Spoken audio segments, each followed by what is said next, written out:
Welcome. I'm Costi Perikos. I run our global AI and data practice for Deloitte. And I'm joined here today by a colleague and very good friend, Yusuf Bakawi. We do, Costi. Who runs the global AI, who runs the AI and data practice in the Middle East. Now, some of you might be thinking, why in a segment related to the UK are we talking about the Middle East? Maybe I should just clarify that, Yusuf, up front. So, as many of you might know, the UK and the Middle East work very closely together. We do so as a firm. I do a lot of work in the Middle East. I do a lot of work with Yusuf in some great projects like NEOM and other places. And so we thought we would perhaps share some of our experience and talk about what we're doing and what we're seeing, because I think the Middle East really is it's becoming an epicenter for AI. So Yusuf, welcome to the not so sunny UK. It's sunny enough for London. Yeah, it's good to be back. Yeah, it's great to see you. So tell us a little bit about what you're doing and what you're seeing in the market. Well, first of all, I mean, we're very busy. I think that's something to keep in mind, because, and this is one of the reasons why we work so closely together, obviously, is because the Middle East is seeing a significant uptake in AI, data analytics, advanced analytics capabilities, and there's a lot of hunger in the market for global capabilities, for the best talent to come from all over the world in order to solve some of the Middle East unique problems to some extent, but also to bring in that kind of excellence in delivery and excellence in the advanced thought leadership that global capability global capabilities can bring in. So our team in the Middle East has been very, very busy. We're working on some very exciting projects, some very innovative solutions, whether it's in the data engineering side, trying to solve some of the complicated problems, right? But also a lot of interesting, AI advancements that we're seeing, right? So obviously the topic of generative AI is a big topic. I know you've been doing some research yourself, just over last night, wasn't it? I may have used an LLM or two to research this. Yeah. Because it is, I mean, AI is to a great extent, the way I see it is that it's a great equalizer for a region like the Middle East, because the ability to compete at scale, where the Middle East doesn't have the right scale, right? So we're not as big as Europe, we're not as big as the US or India, or so the larger territories. So our ability to penetrate has always been basically limited to our ability to scale out. But with topics like artificial intelligence and what we can do, the scale is no longer about how many people do you have. It's about how much can you innovate, how wild can you let your dreams take you.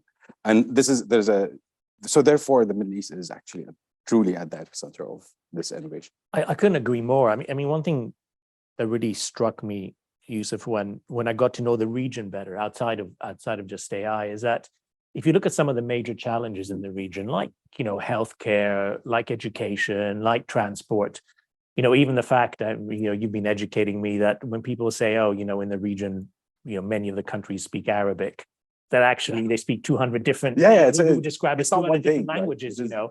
But those are all use cases where I think AI is, those are really clear use cases for AI. When we look at what our clients are doing, be it in transport, in health, in things like translation, AI has a big role to play. So, I'm not surprised that, we can't always go into details of the projects that we're doing, that many of the things we're doing are in those cases, right? Yeah, for sure. I think there's a lot to be done, right? So there's a lot of, there are a lot of opportunities, because also we have our own challenges in the Middle East, right? So there are some cultural challenges, there are language challenges. There are some factors that we need to take into consideration when we're thinking about how do we apply AI, how do we get AI at scale, for example, how do we do it deploy AI in production? Can we trust it? All of these things. I mean, there's a lot of maturity. There's a maturity curve that we need to go through. But it is the most exciting thing is that how pervasive it is, like you just mentioned, right? So with the use cases we're seeing are across all industries. And some exciting things are also happening. So if you really think about it, I mean, in the UAE, for example, we have a national artificial intelligence strategy. Saw that, right? Which is amazing, because it means that there is a lot of backing behind the need for AI to become such a scale capabilities because it's such an equalizer, such an important element. The UAE, for example, has a target of AI contributing up to 20% of its non-oil GDP by 2030. Right, so these are significant targets that the Middle East is putting on itself, and the UAE is not the only country, obviously, right, that's doing this. But it means that we are taking it very seriously, and it is important. And as a geography, we're seeing that importance come in, like in every walk of life and everything that we do. I think that's right. I think one observation in terms of challenges, and it's not unique to the Middle East, although I think culturally, because things are quite hierarchical, it's a bit more prominent. Is that people don't necessarily trust the data, and that the data isn't always particularly good. But that's not specific to the Middle East. I always sort of say, good data leads to artificial intelligence, bad data leads to artificial incompetence. And I think through some of the lessons that some of our clients in the Middle East have learned, which are similar to the lessons elsewhere, some of the POCs haven't scaled, and they haven't kind of delivered value, and therefore created some mistrust because the data has been bad. But one of the things that I think is interesting culturally is, I used to, in the early days of analytics, when you were presenting to clients and saying, you need to stop making decisions on experience and gut feel on data, I used to have a slide of a hippo. And I used to say, decisions in organizations are still made on hippos, just to provoke a reaction. And hippo stands for highest paid person's opinion. Yeah. Because, we've all been in these meetings where the data says one thing, the most senior, most expensive guy says another, and everybody goes, yeah, we'll trust him instead. So, have you come across that a lot in the Middle East still? So I think there's the level of awareness about the potential is definitely there, right? And it is no longer such an obscure topic for people, right? I think there is what I do see a lot is the eagerness to learn about what is the true potential, and what is possible, what's not possible, what is feasible, and what is logical. And 2 years ago, AI was a magical thing that was going to happen, right? So that I will just tell the AI model to give me an answer, and it'll give me all the answers, right? Yeah. But that's no longer the case. I think today, the average decision maker, whether you're in public sector or in commercial businesses, the understanding of what is the ability, what's possible, and what is logical, that understanding is generally setting in, and it's no longer about hippo, right? I love that. But there is also, that kind of the general attitude that we can do more, right? So why not just throw money at the problem, or throw people at the problem, and it'll solve itself? That's still there, right? And we will, more and more awareness is needed. And you've been through some of these conversations with me and with the rest of the team, and we'll educate. It's not just about educating the market, but it's also about allowing the market to experience it, see it for themselves, go through the journey. And when they go through the journey, everybody starts to understand what is truly possible and what's not really possible. So what is logical to expect out of AI? Yeah, I think that's absolutely right. And with that education and with the investment that the Middle East is making, it's always difficult to make predictions in sessions like this. But if I look at sort of, what KAUST is doing in Saudi Arabia, Abu Dhabi's got an AI university, I can see kind of by 2030, and I think that's one of the UAE's kind of objectives, isn't it? They're not going to be importing knowledge. They're going to be exporting. Definitely not. I think if you really think about it, some of the programs that are being initiated, that have been initiated already. So it's something like the Million Arab Coders program. It's been initiated by Future Foundation, for example. The whole objective of this is that by 2030, we have those million Arab coders who can write code and can use AI in the right way. I mean, these are not like that's the beauty of having that level of adoption at a national level, at a country level, or a region level, because it allows you to think big and start paving the way for it moving forward, right? So yeah, I think by 2030, we should definitely start seeing a lot more innovation coming out of the Middle East and a lot more, value creation rather than consumption. Yeah, for sure. Yeah. And this is one of the things you and I spoke about quite a few times before. Like generally the Middle East is because we want to do things quick. We're not shy of spending money, generally speaking. Again, we're a consumer economy when it comes to value. So we wait for somebody to develop the latest, and we'll adopt that. I think AI is creating now this opportunity, and the whole point is creating these opportunities for us to net generate value at a global scale, at a global arena. And it'll be interesting. I had a slightly controversial naughty thought when you were saying about the million coders, right? I was thinking they might only need 500,000 of them because the rest will be done by LLMs, right? And generative AI. I think, as you know, I've got 3 kids, and I wanted them all to be data scientists about 10 years ago. Data engineers about 3 years ago, and I think I'm going to suggest they all become prompt engineers. But what are you seeing kind of in the LLM generative AI space?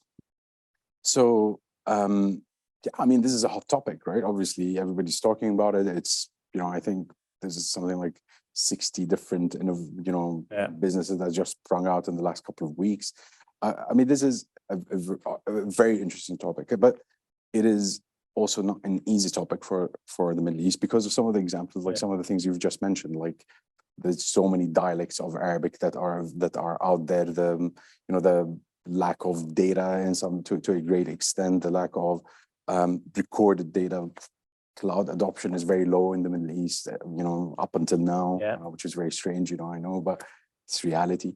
So it is an uphill, there is a little bit of a curve that we need to go through, but we're still seeing some innovation. So MBZ UAI, so you mentioned the Mohammed bin Zayed University for Artificial Intelligence, for example, in collaboration with other organizations, they've just released a large language model that's based on Arabic content, right? I read that. It is amazing. There's a lot of investment, a lot of people who are dedicating a lot of their effort and energy to actually create something that is to be proud of out of the Middle East. Saudi Arabia is doing the same thing. Countries in Jordan, for example, like Jordan, for example, they're doing the same thing. There's a lot of investment in talent that is creating those kinds of basically capabilities for our region, and they become a lot more transferable as they mature and as they develop. And we'll solve these problems for sure, but it is a journey nonetheless. Well, I think, again, thinking it's difficult to make predictions, right? But I see many countries like Saudi Arabia having these extensive programs around how you get, the youth into employment and into careers and things like that. And I think this challenge that generative AI is putting to us humans around what jobs will become automated, I think will disproportionately affect the youth. For sure. I'm sure it was the same with you. I spent my 3 or 4 years kind of gathering information together and putting it in reports that my seniors would look at and sort of correct and use their experience to kind of teach me. If you have a lot of that being done by LLMs, by large language models, it'd be interesting to see how the youth, what the start of a youth's career, be it in coding or something else, looks like. I think I think this is a universal problem, first of all, right? So I don't think this is something that is specific to the Middle East, and the answer to it may not just be Middle East specific. However, there is also opportunities that exist in the Middle East because, again, now there is a new wave of educational curriculum. So there is now a lot of focus on it's not specifically AI related, but the whole point of what is to create new opportunities of learning, new methods of learning, and understanding, taking advantage of the fact that there is a little bit of an evolution of what the future is going to look like for the Middle East, for Arabs in general, right? So we're seeing schools and curriculums changing, and the more we're talking to, I was actually talking to somebody in the education sector just last week about how can we embed a part of the children's curriculum, how can we embed some of these thought processes about what the future generation's job profile is going to look like, right? Yeah. It's not just about some of the stuff that's happening in universities today, like big research in AI space, in data science space. We're saying let's start talking about these things with children who are in mid school or high school, because they need to start, and their teachers or teaching them need to understand that they're raising a newer generation, and there are opportunities. The Middle East is very ripe for these opportunities, just by the lack of the timing of all of this. I completely agree. I mean, for me, you're right. These problems are universal, but my sense is in the Middle East, the governments are thinking about the youth perhaps more acutely than elsewhere, because they have all these opportunities, but also these challenges to look at. And I love the idea of going to speak to high schools around these things. I mean, as you know, we have a big Women in AI program. I've seen one of our pet hobby horses around getting more women into AI, and where we see the biggest impact is when you actually go to schools and you say to all these school kids, you can be a data scientist irrespective of kind of what gender, ethnicity, etc. you are. And just on that point, and particularly for our viewers out there, because I think there's quite a lot of preconceptions around the Middle East. I've been really impressed by how diverse actually some of our skill set cohort is like. I mean, I was in LEAP in Saudi Arabia in February, which was kind of it's for those of you who don't know, it's one of the biggest AI conferences in the Middle East. It's probably one of the biggest AI conferences in the world, probably, how many people attend it. And it was open to all. And I would say the proportion of women in that conference, in that big hall, was higher than I've seen sort of, in places like the UK. I wouldn't be surprised. I wouldn't be surprised if it is. I think cultural diversity is a big thing, right, in the Middle East. So in my team in the Middle East, for example, we have 16 different nationalities working together hand in hand. And I think these are, and obviously, the gender contribution to the team is a significant thing. And when we start talking about AI and the kind of opportunities that we need to develop, the more culturally diverse you are, the better your results are. I mean, when we start talking about ethical aspects of AI, right? So you don't want any inherent bias and all of that stuff. How do you avoid all of that? By creating that kind of cultural diversity and even gender diversity in the teams that are building those kinds of capabilities. So yeah, I mean, this is for sure, I think this is a big advantage that we have, that kind of melting pot environment, which is the Middle East, where East meets West, really, especially now, absolutely. Right? It's actually a big opportunity for the Middle East to, capitalize on the fact that we are already culturally diverse. Right? Yeah. I always remind myself of the culturally diverse point, because every time I'm in the Middle East, I think I've said this to you, I feel like I'm back at the international school that I grew up in. Sort of, it's so many different so many nationalities, so many different kind of points of view, which are always very interesting. And you talked about kind of diversity and removing bias from algorithms. What I find really interesting as well, and again, not just in the Middle East, but with the advent of generative AI, is this idea of bias, needing diverse data, understanding the ethics, understanding guardrails is at the forefront of the conversation. When we started off in AI, it took 2 or 3 years for our clients to start worrying about these things. Correct. Yeah. But this seems to be, and particularly in all the discussions we're having in the Middle East, kind of front and center. Well, yeah, I think again, there's like it's in a way the kind of a topic that leads into like these Yeah, topics yeah. lead into each other, right? Um, we're today we're we're seeing clients looking at things like that. They're trying to solve problems that they never thought they could solve Yeah. before, right? But the data isn't, we never curated data. So a lot of our clients never curated data. They never protected their data generation process, their data protection process. And suddenly we're looking at, clients are coming and saying, well, what do I do with this, right? I think you and I were, Yeah. when we were in Qatar, right? So we Yeah. had a similar conversation. Yeah, absolutely. Right?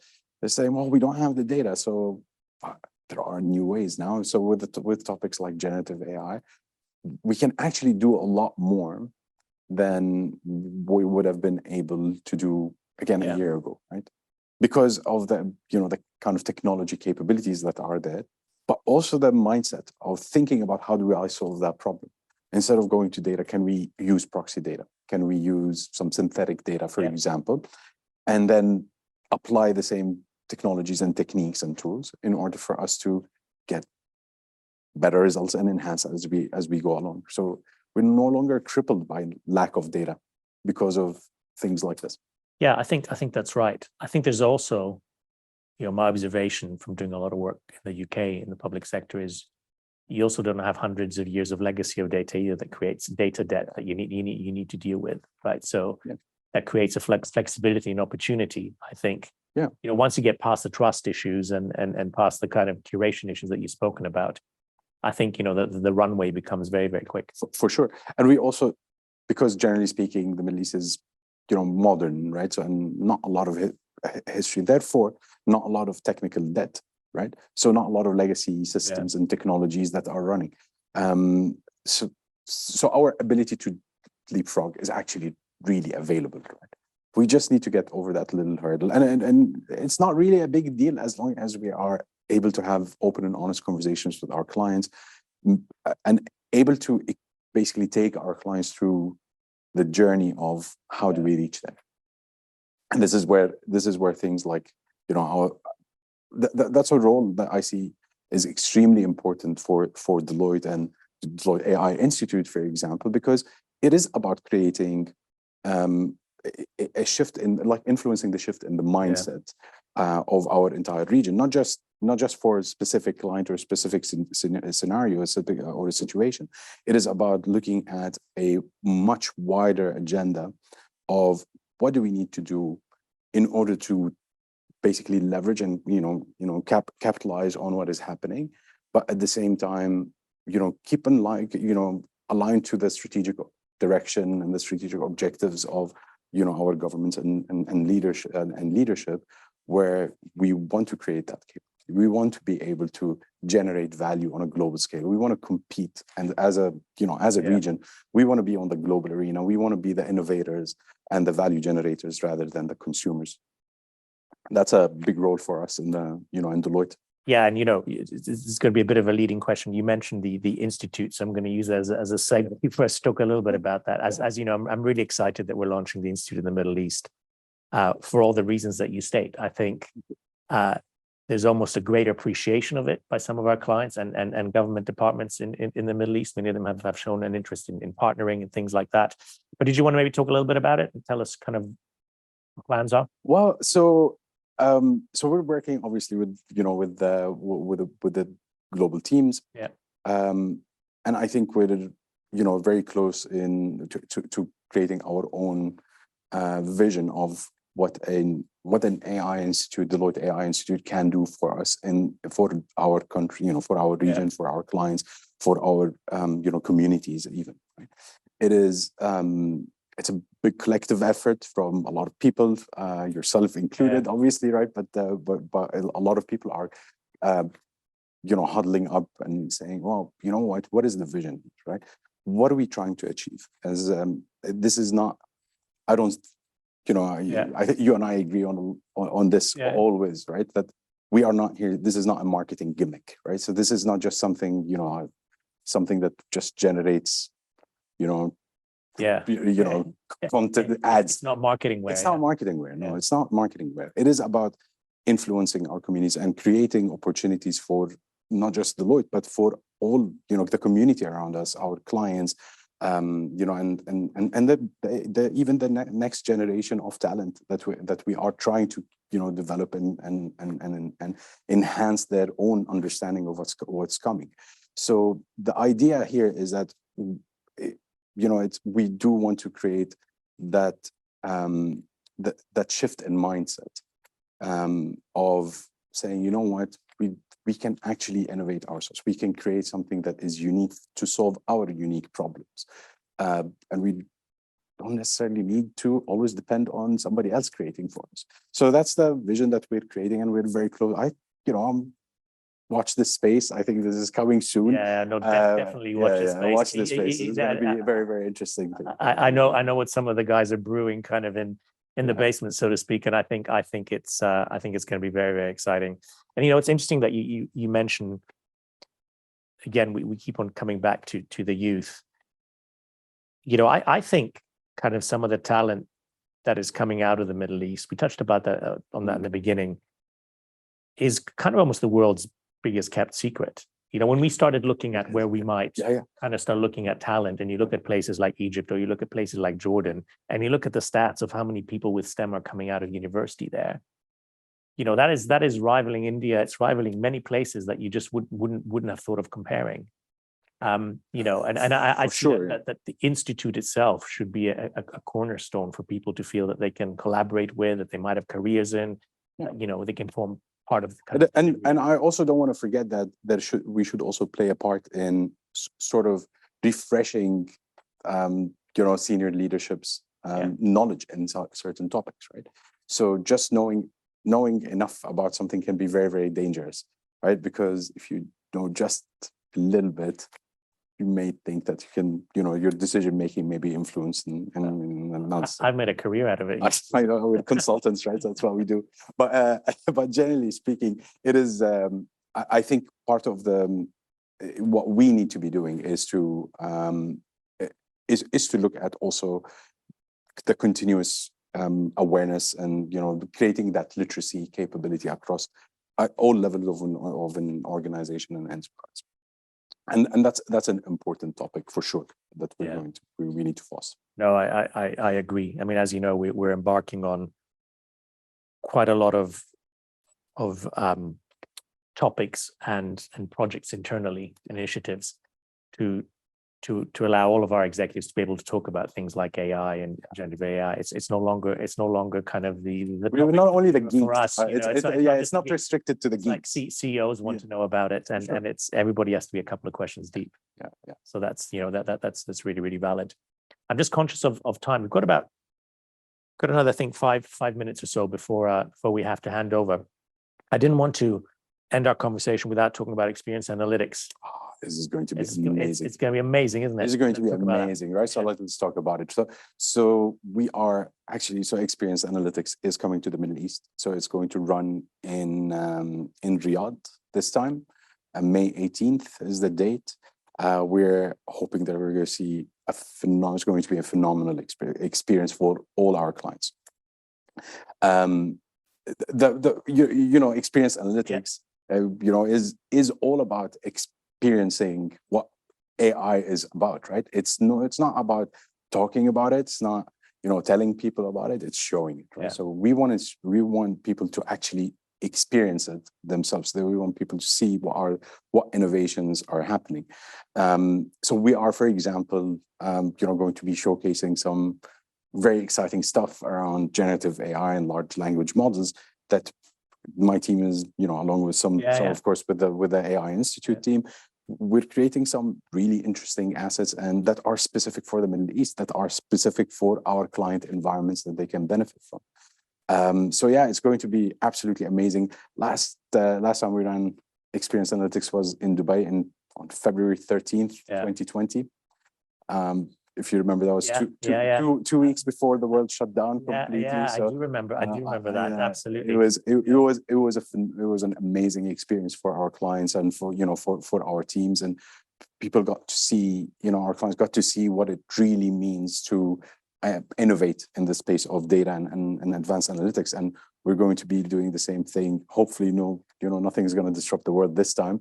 But yeah, so and then there are a couple of very interesting surprises, Yeah. that we got in the books for Experience Analytics Riyadh this time. I'm terrible at keeping secrets, and I won't that's say why anything. I'm not gonna say too much I'm either coming about it. just for a couple of the speakers that you mentioned. I think it's going to be really It's fantastic. going to be really, really interesting.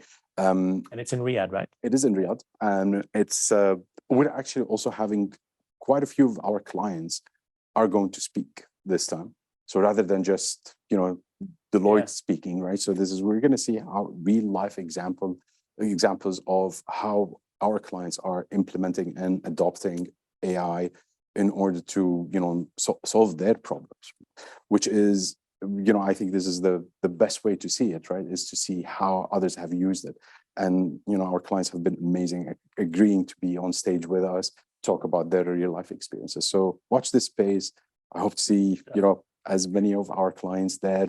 I'm going to see you there for sure, right? Yeah, no, I wouldn't miss it. I wouldn't miss it, which is really great. It's interesting, because I think the name Experience Analytics, right, almost betrays how long it's been going, right? I think because analytics was the big thing when we first launched it about a decade ago in London, and I remember kind of in the first event waiting, because we'd never done something like that before, waiting for the doors to open and not knowing if anyone would show up, a bit like a party when you're a teenager. And something like 200 clients showed up. And actually one of the biggest satisfactions that we saw there was not the Deloitte client interaction, but the client interaction. Yeah, for sure. Making the connections, kind of almost ecosystems of clients being created in there, which I thought was hugely rewarding in that respect. Yeah, for sure. We're very, very excited about it. And, I think it's going to be an amazing experience for all of us. Great, fantastic. Well, I really look forward to that.